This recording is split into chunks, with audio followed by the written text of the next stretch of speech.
the laundry list. Glad you are listening. Sariah, did we get on YouTube? Are we on YouTube yet? Yes, we should be on YouTube. I'll double check. Under laundry list? Yes. So if you type in laundry list. The laundry list. The laundry list in YouTube, you can see our smiling faces. Whenever you see our smiling faces. Let me tell you, we look great. Very handsome people. So today you got me and Sariah. Charles and Blake they were not able to make it, and they are out working on their relationships as we speak, real time. So they're taking all of our content and out there practicing all this good stuff that we gave them. But they'll be back next week, and Sariah and I are going to handle the topics of discussion today. And before we get too deep into our healing of our relationships, Sariah is going to read the laundry list. Sariah? All right. This is the laundry list. Number 1, we became isolated and afraid of people and authority figures. Number 2, we became approval seekers and lost our identity in the process. Number 3, we are frightened by angry people and any personal criticism. Number 4, we either become alcoholics, marry them, or both, or find another compulsive personality, such as workaholic, to fill our sick abandonment needs. Number 5, we live life from the viewpoint of victims, and we are attracted by that weakness in our love and friendship relationships. Number 6, we have an overdeveloped sense of responsibility, and it is easier for us to be concerned with others rather than ourselves. This enables us not to look too closely at our own faults. Number 7, we get guilt feelings when we stand up for ourselves instead of giving in to others. Number 8, we became addicted to excitement. Number 9, we confuse love and pity and tend to love people we can pity and rescue. Number 10, we have stuffed our feelings from our traumatic childhoods and have lost the ability to feel or express our feelings because it hurts so much. This is also known as denial. Number 11, we judge ourselves harshly and have a very low sense of self-esteem. Number 12, we are dependent personalities who are terrified of abandonment and will do anything to hold on to a relationship in order not to experience painful abandonment feelings, which we received from living with sick people who were never there for us emotionally. Number 13, alcoholism is a family disease, and we became para-alcoholics and took on the characteristics of that disease even though we did not pick up a drink. Para-alcoholics are reactors rather than actors. Very, very good. Excellent job, Sariah. When you were reading that, I was thinking, most of the time that you and I are complaining, and most people are complaining for that matter, it's like, this person didn't call me back. This person doesn't care about me. This person, all they do is talk about themselves. This person never gives me compliments. Whatever it is, and it's like, it just reminds me constantly that I'm looking at life from my perspective. It's like I'm looking at life from my perspective. And my son keeps reminding me, Dad, all you have to remember to have a happy, joyous life is 3 words. Forgiveness, love, and kindness. And that's not just forgiveness, love, and kindness to other people, but it's also to yourself.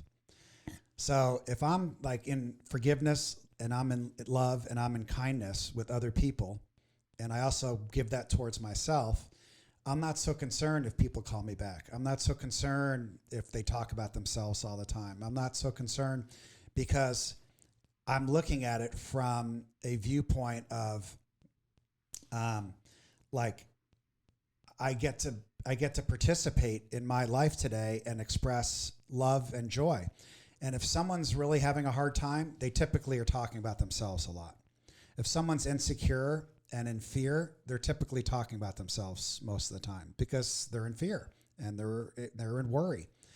And if I look at it like that, like I'm just radiating love and kindness and blessings to them, then I'm doing my part. I heard a guy on a podcast this morning, he was talking about life is 2/3 listening, 1/3 talking.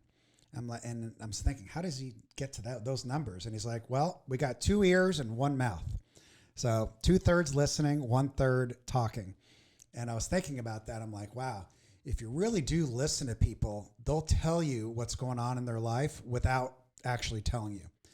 And if they're constantly in worry, constantly complaining, constantly freaking out about relationships or money or their kids or material things, they're telling you that I'm in pain, I'm hurting, and I'm asking for help. Or sometimes I'm just asking for someone to listen to me and radiate, positive, loving thoughts to me. And sometimes they just need you to sit next to them and just shine your light on them. And then they feel better. And you don't give them any advice. You're just listening to them. Now, when I see people get stuck in a loop of complaining and like being the victim, I'll say, hey, Tony, we got to stop here. Let's take a look at you, because it's always the person that is in pain that needs a timeout. And what I typically do is I share my experience. Like, well, man, 2010, 11, when I was living in Laguna Beach, I had this health anxiety and I was in a loop, and all I could do was talk about this health anxiety, and all I could talked about was my being the victim, and I'm going to die from this thing, and no one loves me, and my kids don't like me, and my wife's going to leave me, and I was in a loop, and I needed my friends to like do a timeout and say, Todd, can we sit down and talk a little bit? And let's talk about how you're being the victim and how you're seeing life through dark lens glasses, and you're not seeing it through the rose lens glasses. And I needed that because I wasn't able to get myself out of it. And now I look back and I appreciate it. But I think a lot of people get confused with like loving criticism, and it's not even criticism, just like loving suggestions to get oneself out of fear and being the victim. Mm-hmm. And I love that, because a lot of times when I go meet somebody, I have to pretend that I'm meeting him for the first time. Like if I meet someone for the first time, none of their shit's going to bother me. No one's going to bother me. Their stuff's going to bother me on the first time meeting them. But if I've been with someone for 15 years and every little thing they do bothers me, well, where's that coming from? Well, that's coming from the experience we've had. If it obviously was the first time I ever met him, nothing would bother me, because you don't complain about someone you just meet for the first time. It's someone you've met for 15 years straight. So I love that, like that exercise, like, oh, okay, your mom's bothering you, or your sister's bothering you, or your brother's bothering you. Well, just pretend that this is the first time you're meeting him when you go meet him, and just see what that difference is. It's almost like you're looking at it from a third person perspective, and you're like, oh, okay. And maybe they just need to be heard.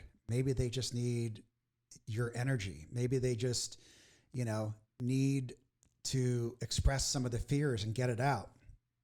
Because I find people that get upset are like, wait a minute, I'm in a relationship with this person, could be platonic or romantic, and all they do is talk about themselves. They're a narcissist. Well, let's look at that, because I always say, if you spot it, you got it.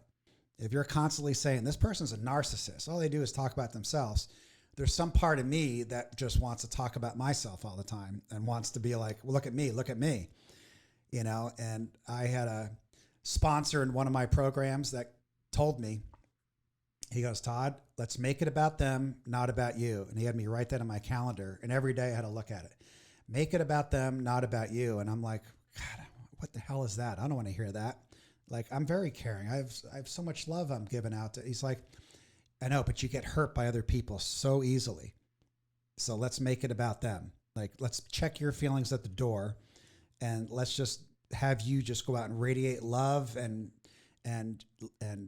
blessings, and just be this light in everyone's life for a while, and not worry about how you're feeling. Let's just check those feelings and see how different your life is. And it is amazing how much better my life got. It was like, wow, everyone's so nice. Everyone's like, because I had no more expectations. My expectations were like checked at the door. I didn't have a right to my feelings or expectations. So I got to enjoy people as they are. But it's not my job to change people. I mean, do you ever find, Sariah, that you're like you think you know what's best for other people without being asked?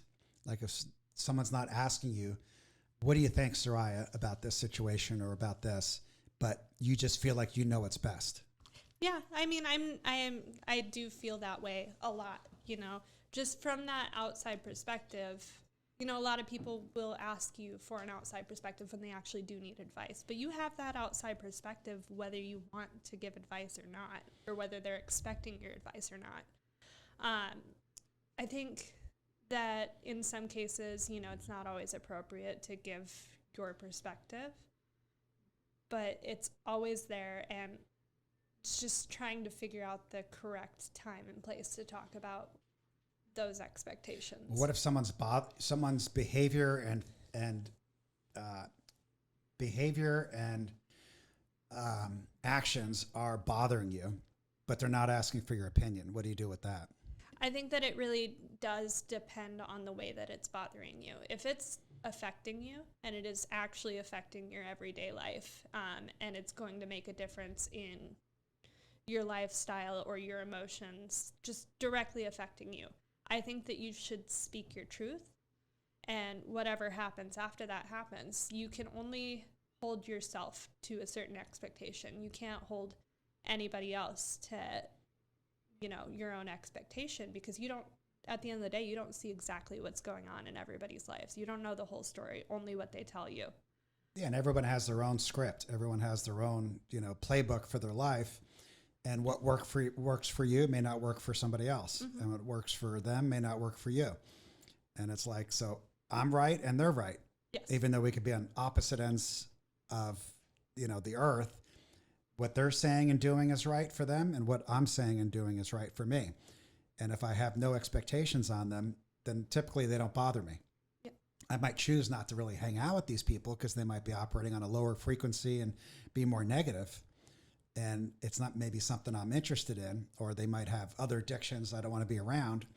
But it doesn't mean I need to hate them or bother me, or, you know, like losing sleep over it. Right. So I always find, like, a lot of times I want people to ask me my opinion, but if they don't, like, I don't necessarily like butt in and say, hey, here's what you should do. You know, you need to do this, you need to do that. Because I can't make a 5-minute or 10-minute decision on something that they might have been working on for 5 years. Like, they might have 5 years invested in this relationship, and I'm coming in saying, you got to break up, just move out. Right. Boom. I just changed the direction of their karma and their life in 5 minutes when they've been working on something for 5 years. I have no right to do that. Even if they ask me, I shouldn't be like telling them what to do. Because I should say, well, I don't know what's best for you, but here's kind of my situation in relationships, and here's what happened to me, and here's what I've learned. And maybe share my experience, but to tell someone else, you need to do this. Dude, get out, you know, or girl, get out because this guy's no good. That's I think, a very dangerous path. And now you're in their loop with their life. You're in their karmic energy, and if it doesn't go well, they're going to blame you. Exactly. If it goes well, then you're not going to get any credit anyway. So, like, what's the point? Right. All you can do is show up and be the best version of yourself, and trust that everyone else will too. I mean, whatever people can take on in being the best version of themselves, that's what they'll bring, but that's still the best version of themselves. Mm-hmm. You can't put your own expectations on another person, because that may not be their best version of themselves. That's the best version of you. Right. But not them. Right. So I agree. Offering up your experience is one thing, but offering up your suggestion is another. Yeah.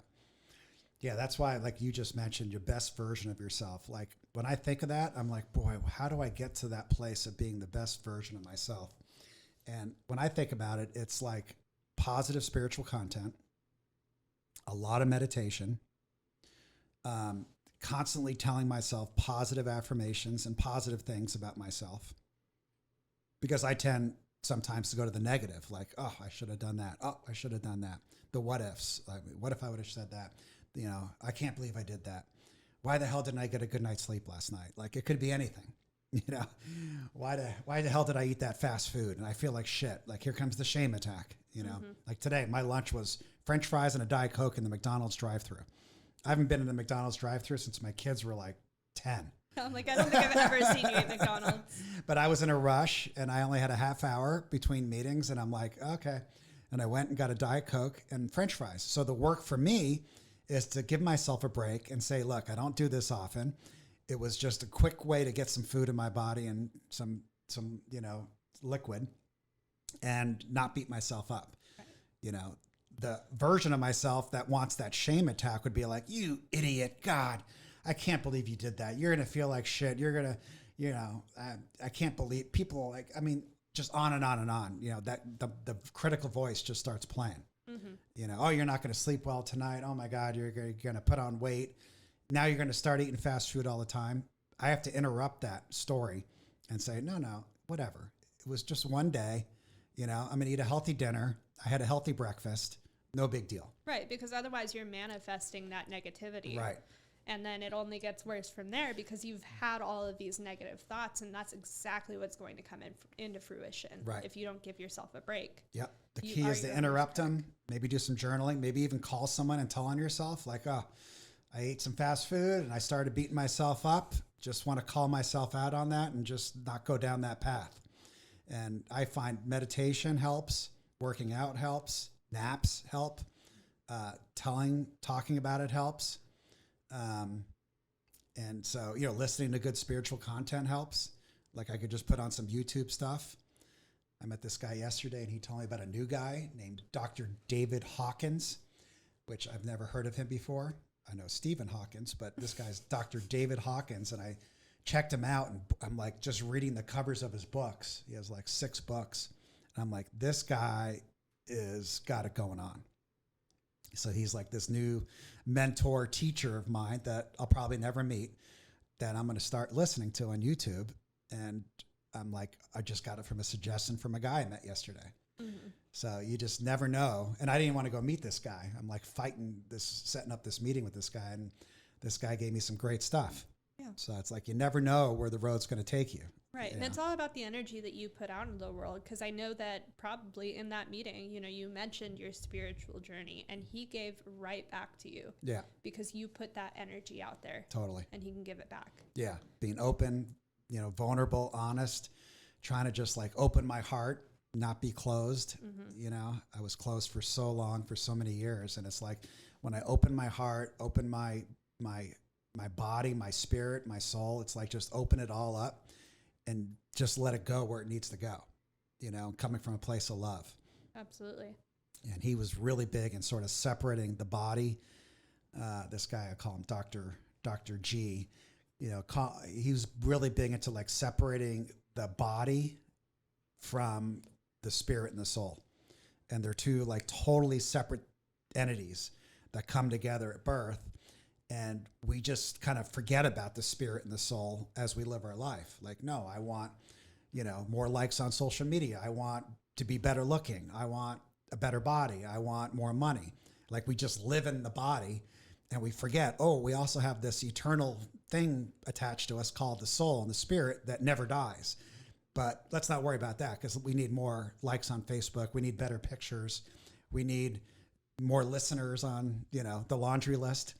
Et cetera, et cetera.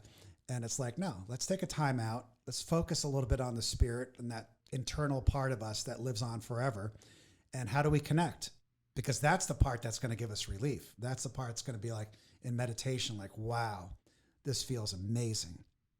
I'm connecting with some creator, some universal source that just gives me so much peace, more than buying that new car or getting that new boyfriend, girlfriend, or getting $1 million check in the mail for the Powerball or whatever it is. Those are nice hits of addicted to excitement, like you just read. But that long lasting peace and serenity and joy for me comes to connecting with that spirit and that soul, which for me has been more of a new revelation. But like Dr. G was explaining that to me yesterday. And then he gave me this Dr. David Hawkins. So I never know where the road's going to take me. And I didn't even want to meet this guy. So it's like, wow.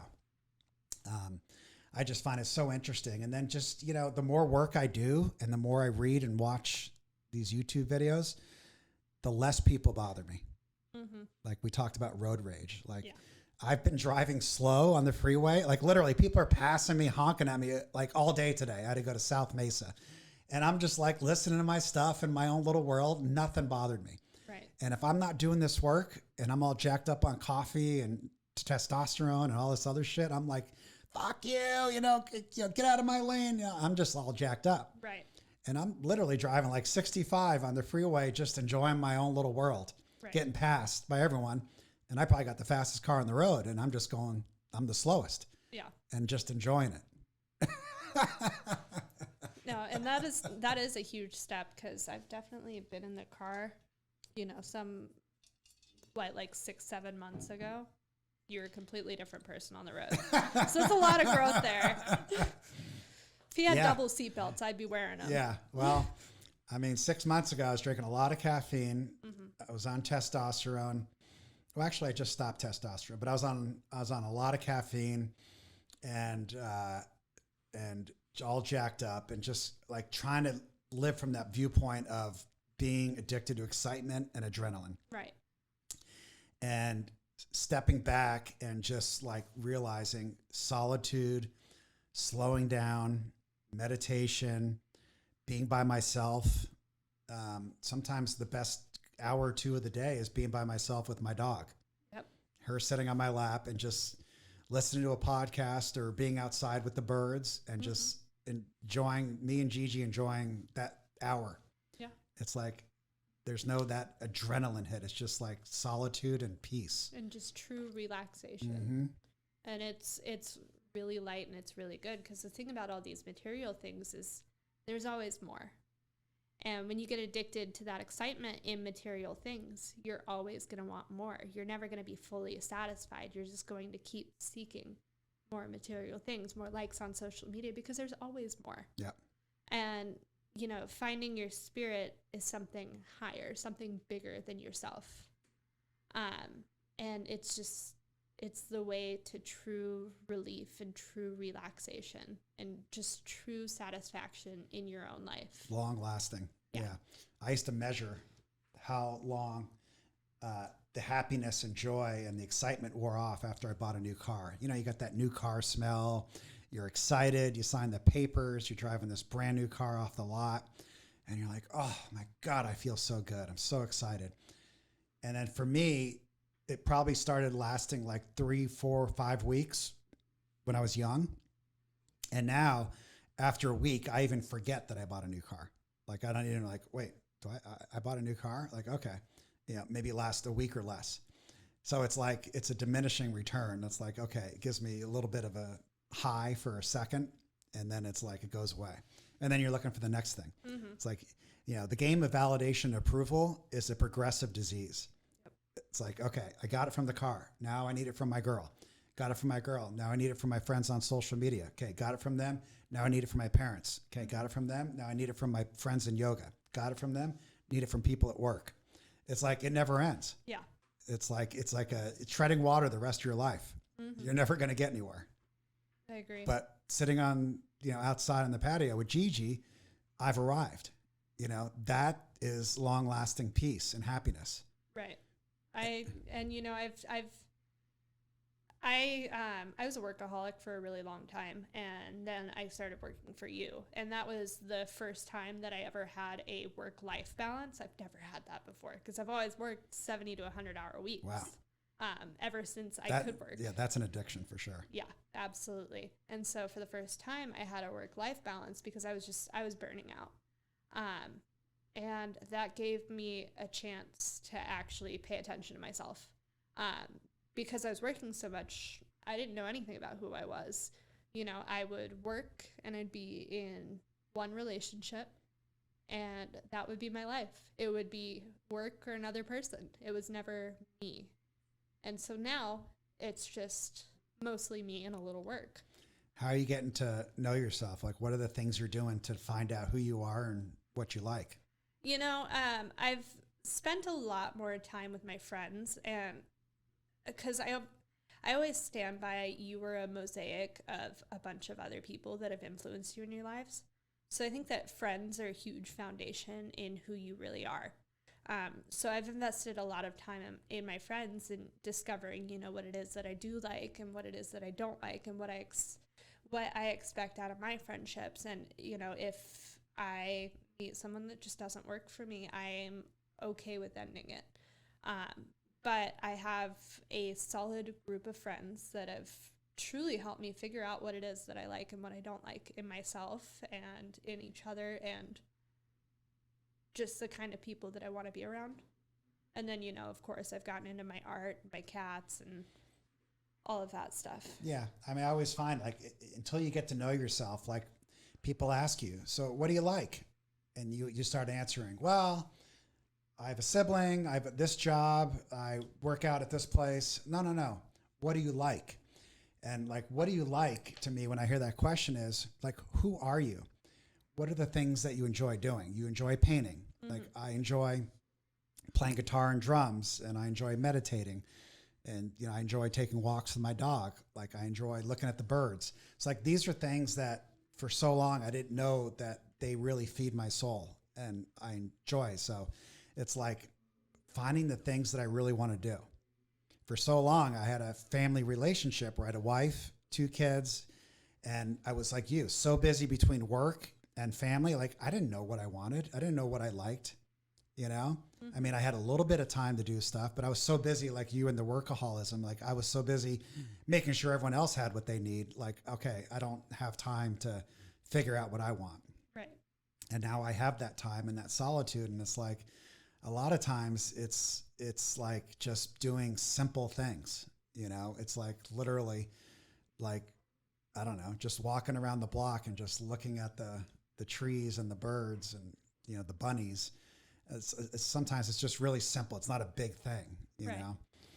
And I know we talk a lot about putting down the screens, and I still struggle with it because I watch a lot of my spiritual content on my phone, but it's true. Like when I put down my phone, and I have friends that go away for 2 weeks on these silent retreats and they don't even take their phone.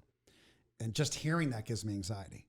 Yeah. Wait, you don't take your phone for 2 weeks? Like I just start like, oh my God, it's like, but it's progress, not perfection, you know? So for me, there's bits and pieces of time where I'm not on the phone. I'm not doing emails. I'm doing, my own alone time.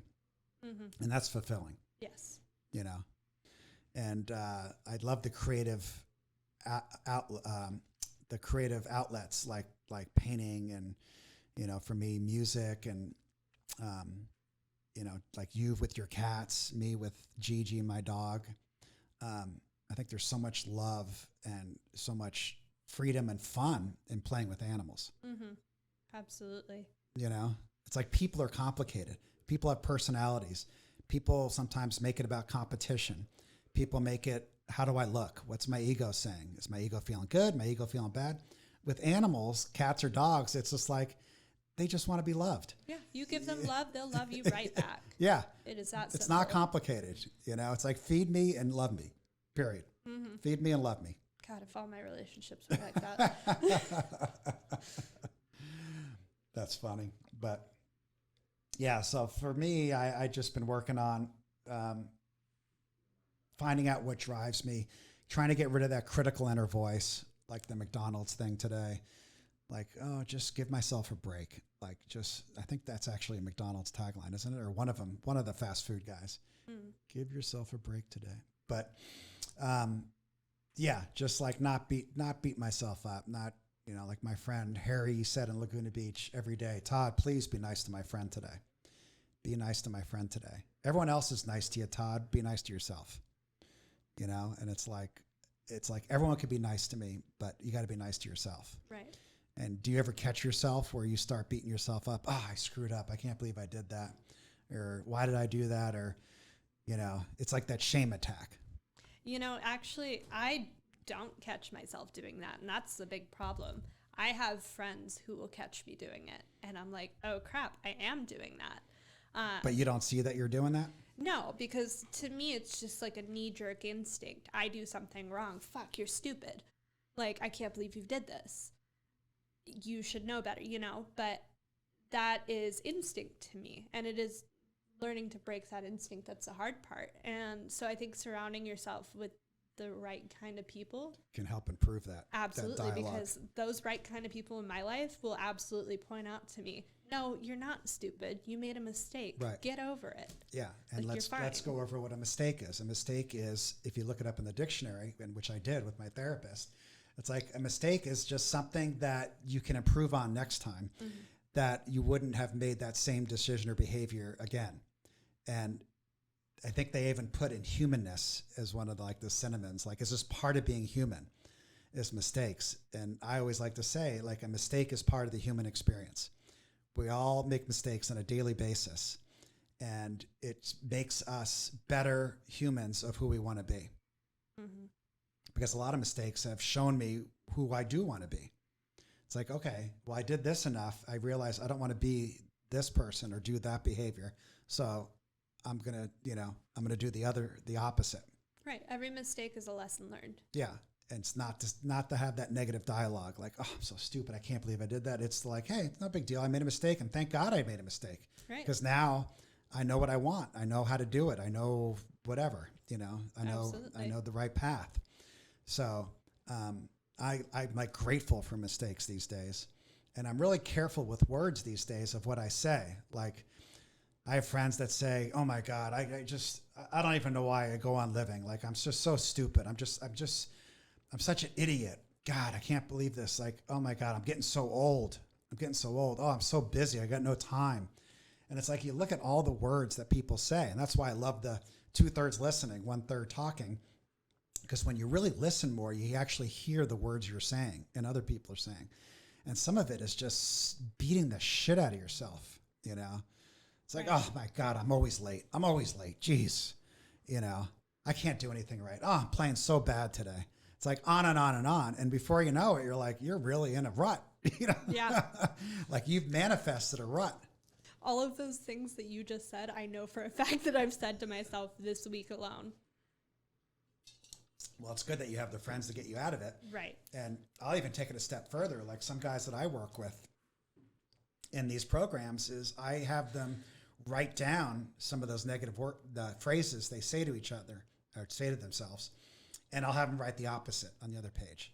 Like, oh my God, I'm so stupid. And I'll have them write down on the other side of that, I'm so smart and I'm so powerful and I'm so smart.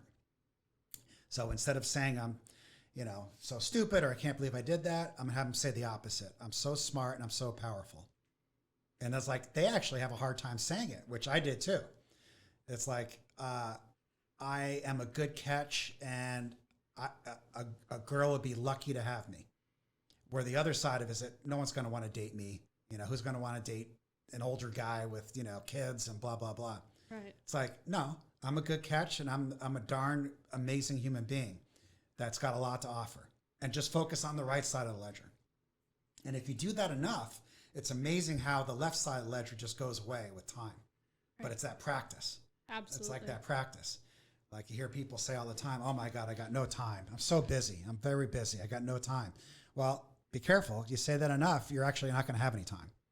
Yeah. And it's like constantly telling ourselves positive affirmations, positive things about ourselves and others. Yeah. You get out what you put in. You put in, these good thoughts in your head about yourself, and you improve your own self-image. Mm-hmm. That good will come right back to you. You're manifesting that good in your life. I have this shit written on my mirror. Like, literally, Alex loves Todd. You create your own experience. So make it a good experience. I have so many quotes in my mirror in my bathroom. It's like you can't even see yourself. It's good for humility. It's like, I just want to put positive sayings, affirmations, behavior, thoughts into myself, into my spirit knows it. My conscious mind and my spirit knows who I really am. I'm a perfect, beautiful child of God, equal to everyone else on this planet. But then that ego wants to separate me from everybody else and say, no, you're old. No, you're not smart. No, you're not successful. No, you're not a good father. No, that's the ego that's just trying to separate me from my perfect spirit self. And it's like, I got to constantly remind myself, like, no, you're an amazing human being. You're doing so much good in the world. And it's like, the more, like you said, you put in, the more you're going to get out and the more it's going to manifest. Absolutely. Well, I don't know about you, but I think Charles and Blake, you missed out, guys. Yeah, this is like the best episode yet. This thing's going to go viral. It's going to go viral. In fact, I just got a tweet from Kardashian that she is reposting this episode. Oh, there we go. Kim Kardashian, yeah. Incredible. Go KK. Anyway, We are so grateful that you guys are listening. This is the Laundry List. You know where to catch us, and now you can catch us on YouTube. Please review us. Please give us 4 stars, 5 stars, 1 star, whatever you want. Give us feedback. If you want to come on the podcast, please email Sariah at thelaundrylistpodcast.com. We also wanted to start a new thing. If you are interested in the laundry list and the laundry list really speaks to you, send us an email and we'll send you a red book. Yep. Free of charge. We'll send you a red book with a little note from all of us at the Laundry List gang here, and we will try to get you on the podcast after you do some reading in the red book and discover your true self. So I hope you have a great week. Be nice to my friend today. I love you, and we'll see you next week on the Laundry List.